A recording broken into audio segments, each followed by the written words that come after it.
हर हर महादेव श्रोता बंधुदेर प्रति रइल बड़ोदेर प्रणाम एवं छोटोदेर प्रति रयेछे अनेक अनेक भालोबासा जानिए आजकेर भिडियोटा शुरू करछि। सोमवार केन पालन करा हय, श्रावण मासे सोमवार केन पालन करा तार जे पौराणिक तात्पर्य आछे सेटाई किन्तु आजकेर भिडियो तुले धरार आलोच्य विषयबस्तु।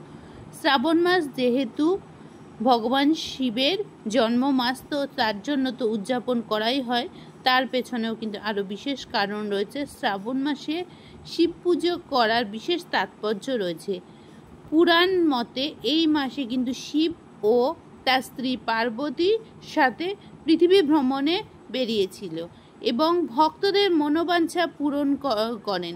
তাই শ্রাবণ মাসে কিন্তু সোমবার যদি শিবের পুজো করা যায় তবে কিন্তু ভক্তদের জন্য খুবই গুরুত্বপূর্ণ এবং তাদের মনস্কামনা পূর্ণ করেন। এই দিন কিন্তু উপবাস করে কিন্তু শিবের পুজো করলে বিশেষ ফল পাওয়া যায়, এটা কিন্তু পৌরাণিক কাহিনীতে বর্ণিত রয়েছে। আর এই মাস কিন্তু শিবের কাছে অত্যন্ত প্রিয় মাস, কারণ এই মাসেই কিন্তু সমুদ্র মন্থন হয়েছিল। এই সমুদ্র মন্থনের ফলে কিন্তু যে বিষ উঠেছিল তা কিন্তু শিব নিজের কণ্ঠে ধারণ করেছিলেন, নিজে পান করেছিলেন এবং বিশ্বকে রক্ষা করেছিলেন। আর এর জন্য কিন্তু শিবের আরেক নাম নীলকণ্ঠ। তাই কিন্তু ভগবান শিবের কিন্তু খুবই প্রিয় মাস এই শ্রাবণ মাস। তাই কিন্তু শ্রাবণ মাসে সোমবার পালন করা হয়। বিশ্বাস করা যায় এই মাসে শিব কিন্তু বিশ্রাম নেন এবং ভক্তদের মনোবাঞ্ছা পূর্ণ করেন। আর পার্বতীও কিন্তু কঠোর তপস্যা করে এই মাসেই ভগবান শিবকে লাভ করেছিলেন এবং শিবও কিন্তু পত্নী রূপে লাভ করেছিলেন এই কঠোর তপস্যা করার পরেই পার্বতীকে। তাই কিন্তু এই মাসটা কিন্তু শিবের কাছে খুবই প্রিয় মাস, শিবের কাছে খুবই প্রিয় মাস। তাই এই মাসে কিন্তু পুজো করলে অত্যন্ত ফল পাওয়া যায়। অবশ্যই কিন্তু এই মাসে পুজো করবেন। সোমবার করার মেন কারণ কিন্তু আরও একটা এটাই, এতে করলে কিন্তু আপনার সংসারে অতি মঙ্গল হবে, অতি উন্নতি লাভ করতে পারবেন আপনারা। এবার সোমবারে উপবাস করলে কি করবেন? প্রতিটা সোমবারের উপবাস করলে পুজো করলে কিন্তু শিবের মনস্কামনা পূর্ণ হবে। উপবাসের সময় কিন্তু একদম নিরামিষ খাবেন, কোনো সাত্ত্বিক জাতীয় জিনিস খাবেন না এবং সাধারণ লবণ একদমই গ্রহণ করবেন না। সাধারণ লবণ কিন্তু সম্ভব হলে যদি ব্রত করেন পুরো মাসটাই কিন্তু আপনারা সাধারণ লবণের পরিবর্তে আমরা যে লবণটা রান্না করি সেই লবণের পরিবর্তে কিন্তু সন্দক লবণ আহার করতে পারেন এবং শিবলিঙ্গে কিন্তু দুধ, গঙ্গা, বেলপাতা, ফুল ইত্যাদি অর্পণ করতে পারেন। আর তুলসী পাতা কিন্তু একদমই দেবেন না। শিবের পুজো কিন্তু তুলসী পাতা লাগে না, বেল পাতাটা কিন্তু অতি অবশ্যই লাগবে। অবিবাহিত মহিলারা কিন্তু এই পুজো করলে শিবের মতো স্বামী লাভ করতে পারেন। এই দিন কিন্তু শিবের পুজো করলে শিবের জপ করবেন এবং কিছু শিবের কিন্তু মাহাত্ম্য পাঠ করবেন, এতেও কিন্তু আপনি ফল পেতে পারেন। প্রদোষকালেও কিন্তু শিবের পুজো করলে বিশেষ ফল আপনি লাভ করতে পারেন। শ্রাবণ মাসে কিন্তু যদি ব্রত পালন করেন অত্যন্ত ফল আপনি পেতে পারেন। মোট কথা হলো শ্রাবণ মাসের পুজো করলে কিন্তু হিন্দু ধর্ম অনুযায়ী কিন্তু একটি পবিত্র এবং গুরুত্বপূর্ণ আচার এবং যা ভক্তরা কিন্তু পালন করলে তার ফল পেতে পারে।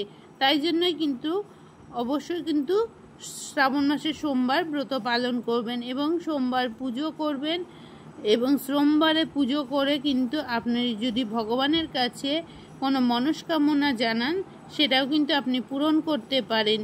এবং কথিত আছে যে সব মহিলাদের সন্তান হয় না তারা যদি ভগবান শিবলিঙ্গে যদি দুধ অভিষেক করে তাদের মনস্কামনা জানান তাতেও কিন্তু অনেক লাভ পেতে পারেন। এবং ভগবান শিবের পুজোতে কিন্তু আপনারা সাদা ফুল ব্যবহার করবেন। সাদা ফুল কিন্তু খুবই পছন্দ করেন ভগবান শিব এবং সাদা পোশাক পরবেন। আর বেলপাতা কিন্তু অতি অবশ্যই শিবলিঙ্গ কিন্তু অর্পণ করবেন। আর 108 বার কিন্তু ওম নমঃ শিবায় জপ করতে কিন্তু ভুলবেন না। আর প্রদীপ জ্বালাবেন, শিবের সামনে প্রদীপ জ্বালাবেন এবং কিছুক্ষণ নীরবে কিন্তু বসে থাকবেন। এবং ফল ও ফলের রস, আলু তরকারি এবং আলু চিপস ও ময়দা জাতীয় খাবার কিন্তু আপনারা গ্রহণ করতে পারেন। অতি অবশ্যই কিন্তু সাধারণ লবণ কিন্তু বর্জন করবেন। শ্রাবণ মাসে সোমবার করলে জীবনে সুখ সমৃদ্ধি আসে বলে বিশ্বাস করা যায় এবং শ্রাবণ মাসে কিন্তু আপনারা কিছু জমি জায়গা যদি কিনবেন বা গৃহপ্রবেশ করবেন মনে করেন, সেটাও কিন্তু আপনারা করতে পারেন। সেটাও কিন্তু খুবই শুভ বলে ধরা হয়ে থাকে এবং এই সময় কিন্তু আপনারা নিরামিষ জাতীয় খাবার গ্রহণ করবেন, কোনো নেশা জাতীয় জিনিস কিন্তু খাবেন না। সমস্ত কিছু থেকে কিন্তু আপনারা বিরত থাকবেন, তাহলে কিন্তু ভগবান শিবের কিন্তু আপনি আশীর্বাদ লাভ করতে পারেন। এবং ভগবান শিবের কিন্তু খুব প্রিয় দিন হলো সোমবার, তাই কিন্তু শ্রাবণ মাসের প্রত্যেকটা সোমবার পুজো করবেন এবং ভক্তদের প্রতি কিন্তু ভগবান শিবও কিন্তু থাকেন নিষ্ঠাভাবে। যদি যে ভক্ত নিষ্ঠাভাবে পুজো করেন, ভগবান শিবের আশীর্বাদও কিন্তু সেই ভক্ত পেয়ে থাকে বলে হিন্দু শাস্ত্র মতে বিশ্বাস রয়েছে। এবং সৃষ্টিকর্তা ও ধ্বংসকারী রূপেও কিন্তু শিব থাকেন, তাই কিন্তু শিবের পুজো করলে কিন্তু জীবনে শান্তি ও সমৃদ্ধি আসে বলে মনে করা হয়। এবার যদি ভগবান শিবের কাছে কোনো মনোবাসনা জানান, সমস্ত কিছু বাসনা কিন্তু ভগবান শিব পূরণ করার চেষ্টা করবেন। জীবনে আসা বাধা থেকে আপনি দূর হতে পারেন, এটাও কিন্তু বিশ্বাস করা যায় এবং আধ্যাত্মিক কিছু উন্নতিও আপনি করতে পারেন। এই সোমবারের ব্রত পালন করলে কিন্তু আধ্যাত্মিক উন্নতি লাভ করতে পারবেন, যা ভক্তদের আত্মিক শান্তি দেবে এবং অনেক উন্নতিতে আপনাদের সহায়তা করবে, সকল বাধা থেকে আপনাকে মুক্ত করবে। শ্রাবণ মাসে সোমবারের ব্রত তো কিন্তু অত্যন্ত গুরুত্বপূর্ণ, অতি অবশ্যই কিন্তু পালন করবেন। ভক্তদের জীবনে শান্তি সমৃদ্ধি এবং আধ্যাত্মিক উন্নতি বয়ে আনবে এই শ্রাবণ মাসের ব্রতগুলো পালন করলে। আর পৌরাণিক গল্পটা যতটা পারলাম তুলে ধরার চেষ্টা করলাম।